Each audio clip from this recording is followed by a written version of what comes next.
ஜாஸ் Hazlewood. Sometimes இவரை பார்க்கும் போது இல்ல இவர் மனுஷனா இல்ல ரோபோட்டான்ற மாதிரி சந்தேகம்லாம் எனக்கு வரும் மக்களே. ஏன்னா அந்த அளவுக்கு வேற லெவல்ல பெர்ஃபார்ம் பண்ணிட்டு வராரு in all formats including IPL.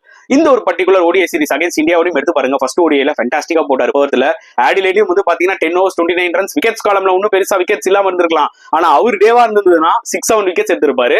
அந்த அளவுக்கு வந்து பாத்தீங்கன்னா இவர் சோ அன்லக்கி. ரோஹித் சர்மாவே வந்து பாத்தீங்கன்னா ஒரு 12-13 தடவை வந்து பாத்தீங்கன்னா பீட்டன் ஆனாரு, பேட்ஸ்ல வாங்கினாரு. ஸ்ரேயாஸ் ஐயருமே ரொம்ப ஸ்ட்ரகிள் ஆனாரு. அந்த அளவுக்கு வந்து பாத்தீங்கன்னா அல்டிமேட்டா ஆக்சுவலா ஜோஸ் ஹேசல்வுட் போட்டாருன்னு தான் மக்களே சொல்லி ஆகணும். ஆனா ஞாபகம் வச்சுக்கோங்க, ஹேசல்வுட்டுக்கு எந்த ஒரு பிஆரும் கிடையாது, அதே மாதிரி எந்த ஒரு சோசியல் மீடியா லிங்கும் கிடையாது, பேஜும் கிடையாது அவருக்கு. புரியுதா உங்களுக்கு? அவர் பாட்டுக்கு வராரு. அதாவது நான் சிம்பிளா ஒரு விஷயம் சொல்லிட்டா, வரான் போடுறான் விக்கெட் எடுக்கிறான் ரிப்பீட், வரான் போடுறான் விக்கெட் எடுக்கிறான் ரிப்பீட். இதுதான் ஜோஸ் ஹேசல்வுட்டோட ஃபார்முலா மக்களே. நம்ம ஜஸ்பிரீத் பும்ரா மாதிரி சம போலர்ஸ் எல்லாம் நம்ம வந்து பயங்கரமா பாராட்டிட்டு இருக்கோம். கண்டிப்பா பும்ரா வந்து பாத்தீங்கன்னா he has set standards. But Josh ஹேசல்வுட்டும் பாத்தீங்கன்னா ஒரு தனி ரகம் மக்களே. ஐ திங்க் நிறைய பேர் என்னோட பாயிண்ட் ஆஃப் வியூல அக்செப்ட் பண்ணிப்பீங்கன்னு நினைக்கிறேன்.